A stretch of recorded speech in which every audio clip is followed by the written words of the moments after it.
Hello friend, दिसंबर 2023 के last week का current affair आपके सामने पेश है। काफ़ी शानदार क्वेश्चंस हैं। पहला क्वेश्चन लेते हैं कला और संस्कृति से, जो कि स्टैटिक करंट अफेयर में भी आता है।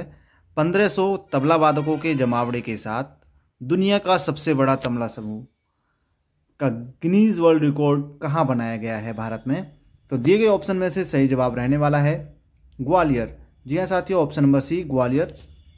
ग्वालियर शहर के संगीत की नगरी कहे जाने वाले मशहूर ग्वालियर ने ग्वालियर के किले में एक ऐतिहासिक कर्ण महल है। वहाँ पर 1500 कलाकारों के एकत्रित होने के साथ यह दुनिया का सबसे बड़ा तबला समूह बना, जिसका नाम गिनीज वर्ल्ड रिकॉर्ड में शामिल किया गया। यह आयोजन जो हुआ है अभी, इतने 1500 कलाकारों का, तबला वादकों का, इस वजह से शहर की जो समृद्ध संगीत विरासत है उसके लिए ये सबसे एक महत्वपूर्ण क्षण रहा। तो साथियों, इस तरह से एक ही क्वेश्चन से कई क्वेश्चन बन जाते हैं। चलते हैं अब नेक्स्ट क्वेश्चन की तरफ। साथ ही आप हमारे यूट्यूब चैनल डोलचा अकेडमी को सब्सक्राइब कर लीजिए, और करंट अफेयर काफ़ी हेल्पफुल है, तो आप साथ ही चैनल को सब्सक्राइब करने के साथ साथ वीडियो को भी लाइक करें। क्वेश्चन नंबर 2 है हमारा, रूट बसों पर कार्गो सेवाएं शुरू करने वाली नम्मा कार्गो लॉजिस्टिक पहल किस भारतीय राज्य में शुरू की गई? एक लॉजिस्टिक पहल शुरू की गई है। दिए गए ऑप्शन में से सही जवाब रहने वाला है option number B Karnataka. Karnataka में कर्नाटक राज्य सड़क परिवहन निगम है, जो जैसे सभी राज्यों का अपना राज्य सड़क परिवहन निगम होता है, उसी तरह से ये कर्नाटक का राज्य सड़क परिवहन निगम है ने अपने यात्रियों में एक महत्वपूर्ण मील का पत्थर चयनित करते हुए एक नम्मा कार्गो लॉजिस्टिक पहल की शुरुआत की है। कर्नाटक के जो परिवहन मंत्री हैं रामलिंगा रेड्डी, उन्होंने KSRTC रूट की बसों में जितनी भी बसें हैं उन सभी में कार्गो सेवाओं का उद्घाटन किया है। तो क्वेश्चन बन जाता है इस तरह से कि उद्घाटन किसने किया है? तो कर्नाटक के परिवहन मंत्री का नाम है Ramalinga Reddy. Question number next की तरफ चलते हैं। अगला क्वेश्चन आता है हमारा, भारत सरकार की रिपोर्ट के अनुसार कितने काले बाघ यानी कि मेलेनिस्टिक बाघ विशेष रूप से उड़ीसा की सिमिलीपाल बाघ अभ्यारण्य में पाए गए? तो दिए गए ऑप्शन में से सही जवाब option number C. Option number C हमारा यानी कि 10। राज्य सरकार ने, जो भारत सरकार है, भारत सरकार ने राज्यसभा को सूचना दी है कि उड़ीसा के जो सिमिलीपाल टाइगर रिजर्व है, विशेष रूप से वहाँ पर केवल 10 काले बाघ पाए गए। तो यहाँ से भी कई क्वेश्चन बनने की संभावना होती है कि जो टाइगर रिजर्व है उसका नाम क्या है? तो सिमिलीपाल टाइगर रिजर्व है, और ये है कहाँ पर? उड़ीसा में है, और ये सूचना राज्यसभा में दी गई है, और काले बाघों के विषय में है। तो इनकी संख्या 10 है। प्रश्न नंबर 4 की तरफ चलते हैं। प्रवासी श्रमिकों के लिए डिज़ाइन की गई ट्रेन का नाम क्या है, जो ऐतिहासिक मार्गों पर जोर देती है और मोबाइल चार्जर और शून्य डिस्चार्ज मॉड्यूल शौचालय जैसी बेहतर सुविधाएं प्रदान करती है? दिए गए ऑप्शन में से सही जवाब रहने वाला है, जी हाँ, option number A Amrit Bharat. ये प्रवासी जो श्रमिक हैं उनके लिए डिजाइन की गई अमृत भारत एक्सप्रेस, ये ऐतिहासिक जितने भी मार्ग हैं उनको प्राथमिकता दी जाती है, और इसमें मोबाइल चार्जर और शून्य डिस्चार्ज मॉड्यूल यानी कि शौचालय सहित उन्नत सुविधाएं प्रदान की गई हैं। और इस ट्रेन का जो उद्घाटन है वो 30 दिसंबर को प्रधानमंत्री मोदी द्वारा किया जाना है, जो भारतीय रेलवे के बुनियादी ढांचे के लिए एक महत्वपूर्ण मील का पत्थर है। इस समय काफ़ी अच्छी ट्रेन सुविधाओं पर काम चल रहा है, जिनमें से एक ही महत्वपूर्ण ट्रेन है। अगले क्वेश्चन नंबर 5 की तरफ चलते हैं। हाल ही में सोनी स्पोर्ट्स नेटवर्क द्वारा फुटबॉल के नए आधिकारिक ब्रांड एम्बेसडर किसे नियुक्त किया है? जी हाँ, इस तरह के क्वेश्चन ब्रांड एम्बेसडर वाले बनते हैं, अक्सर बनते हैं।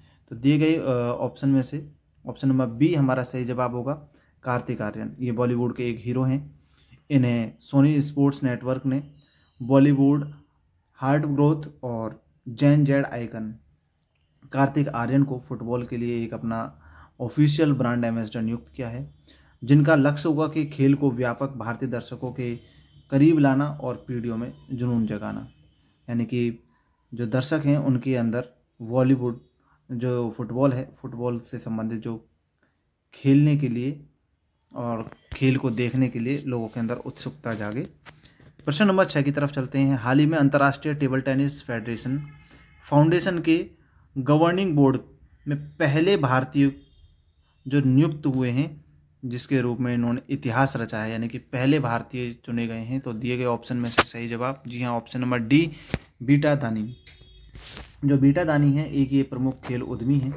हाल ही में इन्होंने अंतर्राष्ट्रीय टेबल टेनिस फेडरेशन फाउंडेशन के गवर्निंग बोर्ड के सदस्य के रूप में नियुक्त होने वाली ये पहली भारतीय बनी है, जो उनके शानदार कैरियर के रूप में एक महत्वपूर्ण मील का पत्थर है।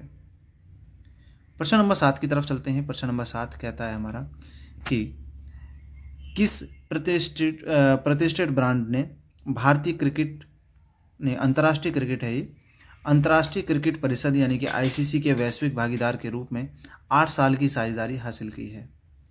तो साझेदारी के रूप में जो वैश्विक यानी कि वर्ल्ड वाइड, तो दिए गए ऑप्शन में से सही जवाब रहने वाला है option number B, Coca Cola. जी हाँ साथियों, जितनी भी हमारी ये प्रतिष्ठित एक पेय ब्रांड है कोको कोला, इसने आईसीसी के क्रिकेट जगत में अपनी प्रमुख स्थिति को मजबूत करते हुए जो आईसीसी यानी कि अंतर्राष्ट्रीय क्रिकेट परिषद के साथ में अपनी साझेदारी को 8 साल के लिए बढ़ा दिया है। जितने भी ये स्पॉन्सर्स होते हैं उसमें उसके रूप में आईसीसी की स्पॉन्सर बनी है और 8 साल के लिए इसका समय बढ़ा दिया गया। क्वेश्चन नंबर 8 की तरफ चलते हैं। विश्व भारती विश्वविद्यालय के वनस्पति विज्ञान विभाग के शोधकर्ताओं द्वारा खोजे गए नए बैक्टीरिया स्ट्रेन का क्या नाम है? तो दिए गए ऑप्शन में से सही जवाब ऑप्शन नंबर ए, पेंटोइना टैगोरी। पेंटोइना टैगोरी, एक बार एक्सप्लेनेशन की तरफ चलते हैं, काफ़ी अच्छा समझ में आएगा। विश्व भारती एक विश्वविद्यालय है, उन्होंने वनस्पति विज्ञान विभाग के जो शोधकर्ता हैं एक बैक्टीरिया स्ट्रेन की खोज की है। कोई एक बैक्टीरिया है स्ट्रेन नाम से, उसकी खोज की है और उसका जो नाम रखा है नोबेल पुरस्कार विजेता रविंद्रनाथ टैगोर के सम्मान में इस स्ट्रेन नामक बैक्टीरिया का नाम पेंटोइना टैगोरी रखा गया है। ये इस तरह से जो बैक्टीरिया होती हैं या कोई चीज़ नई खोज होती है तो नाम किसी स्पेशल ऐसे दिया जाता है ताकि जुड़ा रहे। प्रश्न नंबर 9 की तरफ चलते हैं। सितंबर 2023 तक भारत सरकार की पीएलआई योजनाओं में कितना निवेश जमा हुआ है? तो दिए गए ऑप्शन में से सही जवाब रहने वाला है ऑप्शन नंबर सी, 95,000 करोड़। तो भारत सरकार द्वारा शुरू की गई जितने भी उत्पादन लिक्विड प्रोत्साहन है यानी कि पीएलआई योजनाएं हैं, सितंबर 2023 तक इसमें 95,000 करोड़ रुपए का प्रभावी निवेश आकर्षित किया गया है, जिसने भारत के विनिर्माण क्षमताओं और निर्यात को बढ़ावा देने में महत्वपूर्ण भूमिका या योगदान निभाया है। तो पीएलआई से संबंधित है, इसमें 95,000 करोड़ रुपए की प्रभावशाली बदलाव हुआ है। प्रश्न नंबर 10 की तरफ चलते हैं कि हाल ही में श्रीलंका में भारत के नए उच्चायुक्त की भूमिका किसने संभाली है? तो दिए गए ऑप्शन में से सही जवाब रहने वाला है हमारा ऑप्शन नंबर सी, संतोष झा। तो अभी सभी देशों में अपने अपने उच्चायुक्त होते हैं, लेकिन उच्चायुक्त कई बार बहुत इम्पोर्टेंट हो जाते हैं, तो अब ख़ास तौर से जब हाल ही की हों, तो अभी हाल ही में संतोष झा ने कोलंबो में एक समारोह में जो राष्ट्रपति श्रीलंका के राष्ट्रपति हैं रानिल विक्रमसिंघे, उन्हें परिचय देते हुए एक परिचय पत्र प्रस्तुत करते हुए आधिकारिक तौर पर श्रीलंका में भारत के नए दूत के रूप में कार्यभार संभाला है। उनकी नियुक्ति श्रीलंका के साथ भारत के जितने भी राजनयिक संबंध हैं श्रीलंका के साथ, उनके संबंधों में एक नए चरण की प्रतीक हम माने जा रहे हैं कि उनका काफ़ी अच्छा प्रभाव रहने वाला है। प्रश्न नंबर 11 की तरफ चलते हैं। अभी हाल ही में छठा अरब रूसी सहयोग मंच कहाँ आयोजित किया गया था, जहां विवादित द्वीपों पर ईरान के दावों को चुनौती देते हुए एक संयुक्त बयान जारी किया गया था। एक ये छठा अरबी रूसी सहयोग हुआ है, तो देखते हैं। विवादित द्वीपों पर ईरान के दावों को चुनौती देते हुए एक संयुक्त बयान ये मोरक्को में आयोजित किया गया और ये छठा अरब और रूस के बीच में एक सहयोग मंच हुआ। तो काफ़ी इम्पोर्टेंट हो जाता है कि कहाँ पर हुआ, तो मोरक्को शहर में हुआ, इंटरनेशनल न्यूज़ है। प्रश्न नंबर 12 की तरफ चलते हैं। देश के युवा नव प्रवर्तक की प्रतिभा को पोषित करने के लिए केंद्रीय स्वास्थ्य एवं परिवार कल्याण मंत्री डॉक्टर मनसुख मंडाविया द्वारा क्या पहल शुरू की गई है? तो दिए गए ऑप्शन में से सही जवाब option number D, MedTech Mitra. तो अभी हाल ही में डॉक्टर मनसुख मंडाविया ने देश के जो युवा हैं उनके नव प्रवर्तकों की प्रतिभा को पोषित करने के लिए एक राजनीतिक पहल के रूप में एक मेड टेक मित्र नाम से एक पहल की शुरुआत की है, जो स्वास्थ्य की देखभाल के क्षेत्र में अनुसंधान, ज्ञान और नियामक अनुमोदन के लिए आवश्यक सहायता प्रदान करता है। तो काफ़ी इम्पोर्टेंट हो जाता है, युवाओं से संबंधित है और साथ ही पर्यावरण से संबंधित है।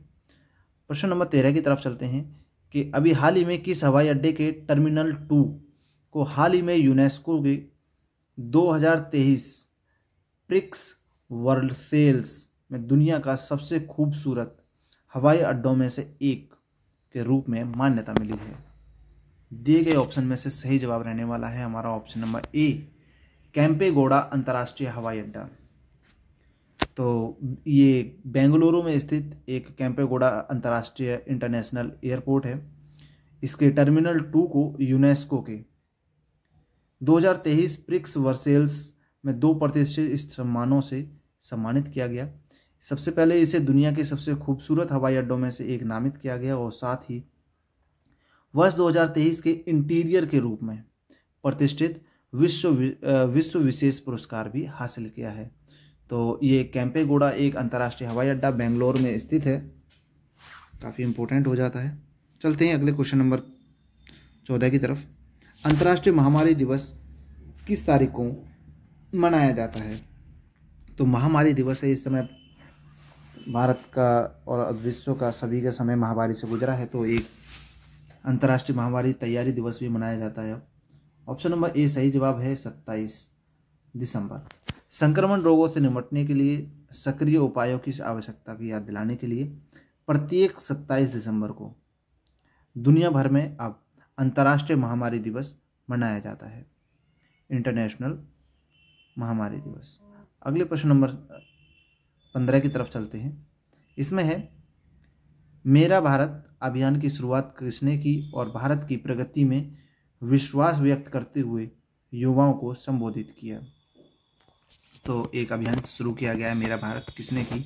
दिए गए ऑप्शन में से सही जवाब option number D, Anurag Singh Thakur. जी हाँ साथियों, अभी हाल ही में केंद्रीय मंत्री अनुराग सिंह ठाकुर ने मेरा भारत अभियान की शुरुआत की है।